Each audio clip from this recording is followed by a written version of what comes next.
Hello everyone, welcome to the channel. Thank you for joining me again this week. And this week we are doing something a little different. We are taking on the New Jersey Lighthouse Challenge solo. The New Jersey Lighthouse Challenge is an annual event where travelers can visit lighthouses and life-saving stations along the Atlantic Ocean and the Delaware Bay. To make the most of this event, I did map out my route to ensure that I was able to make every stop. My day started at Leicester Hall, where I paid my fee and picked up my stamps for the Delaware Bay Lights and the East Point Lighthouse. I was also able to pick up 3 passport stamps that I didn't pick up last year. Yay me!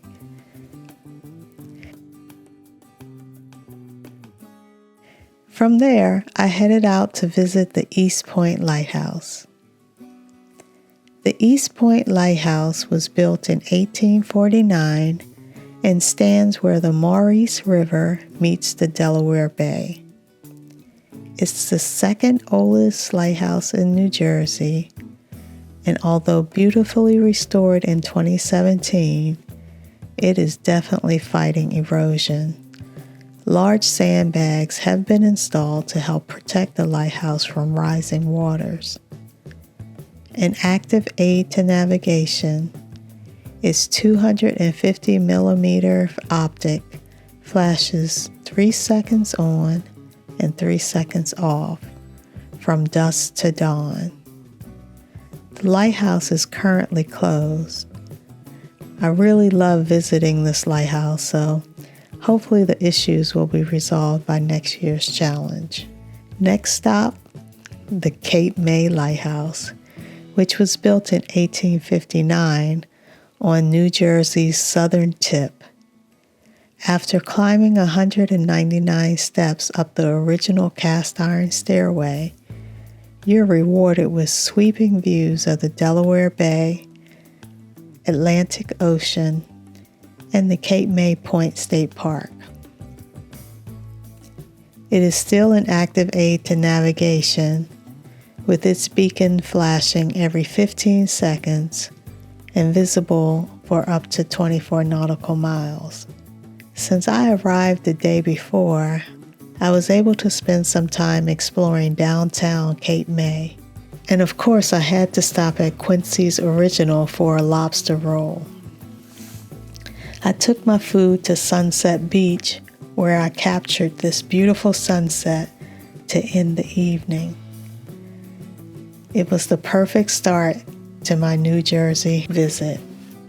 In North Wildwood, New Jersey, the Hereford Inlet Lighthouse is surrounded by seaside gardens, making it one of the prettiest lighthouse properties on the Jersey Shore. Built in 1874, it's still an active navigational aid. It wasn't part of this year's challenge, but I do hope they include it in future challenges. Along the coast, several life-saving stations share the spotlight with the lighthouses. Stops at Tatham Station number 36 in Stone Harbor, in Ocean City Station number 30 tell the story of the U.S. Lifesaving Service, whose motto was, "You have to go out, but you don't have to come back." These brave crews, the predecessors of today's U.S. Coast Guard, rescued sailors in some of the most dangerous conditions imaginable. Each restored station preserves a slice of that history.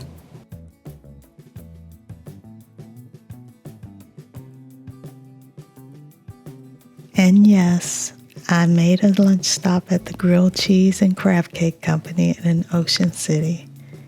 It was good, but as a Marylander, I have to admit that I'm a bit of a crab cake snob. Next up, Absecon Lighthouse. Located on the north end of Atlantic City, it's New Jersey's tallest lighthouse at 171 feet. Built in 1857, it's also the third oldest lighthouse in the nation. Hello. Hi. How are you? Oh, good. Great.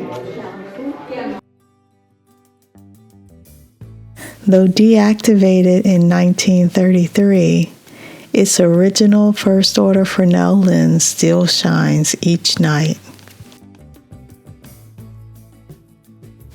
From the top, you get a panoramic view of the Atlantic City skyline, a stunning blend of old maritime history and modern energy.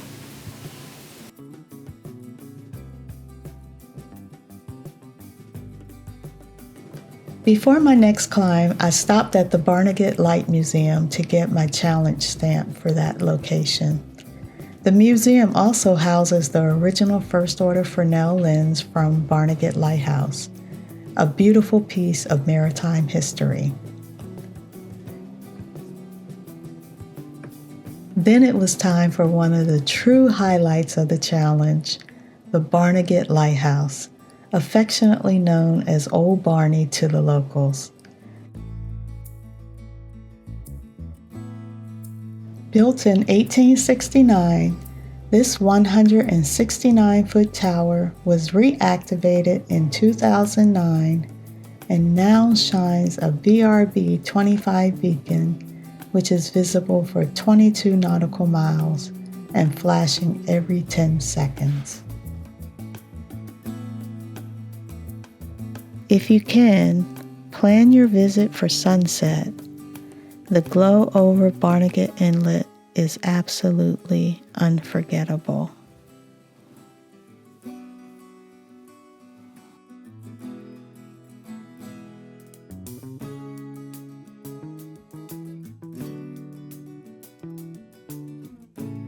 I wrapped up day one with a night visit to Tucker's Island Lighthouse, a replica of the 1848 original that was lost to the sea in 1927. As I mentioned in the prep video, the line for the climb was long, so I passed this time. It's not an active aid to navigation, but it lights up at night and offers great views from the top. Before calling it a night, I made a dinner stop at Steaks Unlimited in Seaside Heights, and I ordered their Philly cheesesteak. It was okay. And just like that, day one was in the books.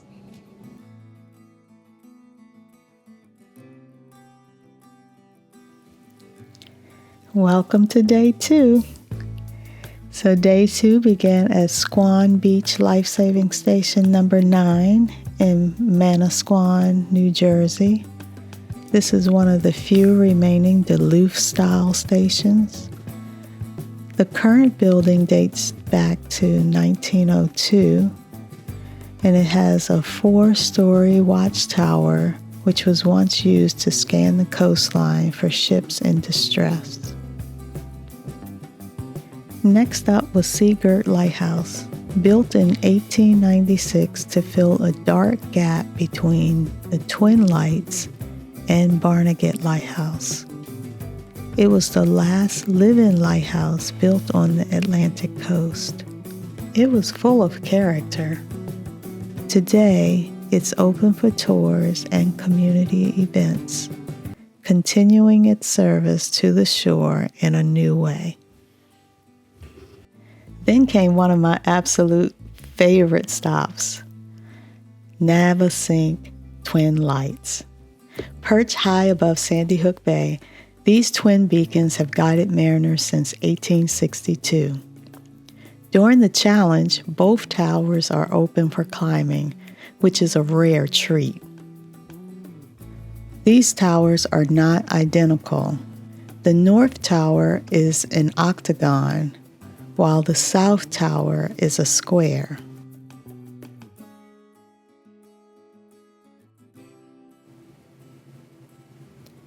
There are 64 steps to the top of the North Tower, and 65 steps to the top of the South Tower.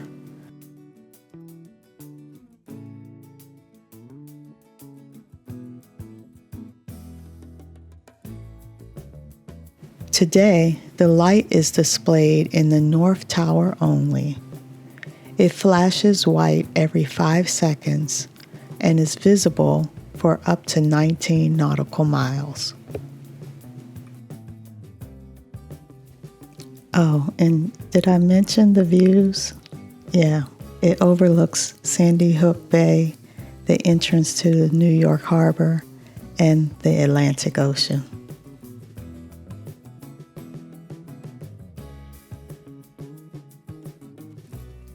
Just down the road stands the Sandy Hook Lighthouse. Built in 1764, it's the oldest working lighthouse in the United States. It stands 103 feet and still shines a fixed white light that is visible for 19 nautical miles.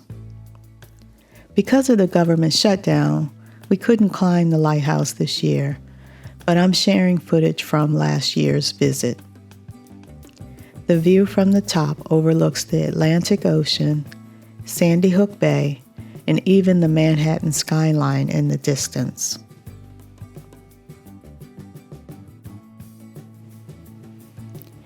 Nearby, the restored Lifesaving Station No. 2 tells the story of the men who patrolled these same beaches. Built in 1894, the Duluth-style structure offers exhibits, artifacts, and a watchtower with panoramic views of Sandy Hook and the New York Harbor. This was a new addition from last year, but together these two historic sites, the lighthouse and the life-saving station, captures both the guiding light and the saving hands of New Jersey's maritime past.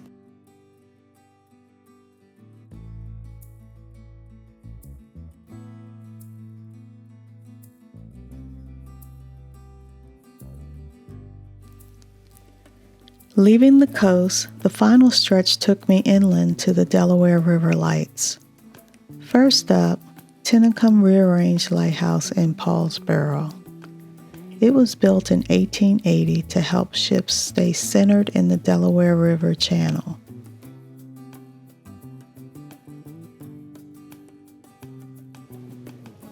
There are 112 steps to the top of this 85-foot-tall steel lighthouse.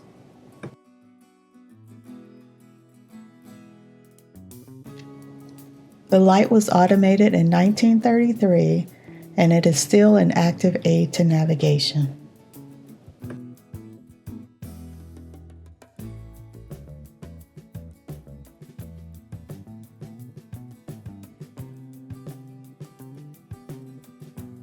And finally, Finn's Point Lighthouse. It was built in 1876, and it's standing where the Delaware River meets the Delaware Bay. It's also part of a national wildlife refuge, and it's named for the Finnish settlers who once lived nearby. Because this lighthouse is managed by the U.S. Fish and Wildlife Service, the shutdown also affected access to this lighthouse. So I'm sharing climb footage from last year's visit. Just like that. This is it. Woo woo, just like that. I like your style, girl. I do like your style. Okay. We're giving you your star. There you go. Now let's get your. Got the job done, girl. Well, they didn't bring us a table, so this is what we made. Oh, that is fantastic. Okay. Hold on. Can you get it? I got it. All right. I'm going to step out of the picture so you can. And just like that, the New Jersey Lighthouse Challenge is complete. 15 stops, 2 coasts, and 1 epic adventure full of memories. As a solo traveler over 50, I love these types of adventures, where history, nature, and community all come together.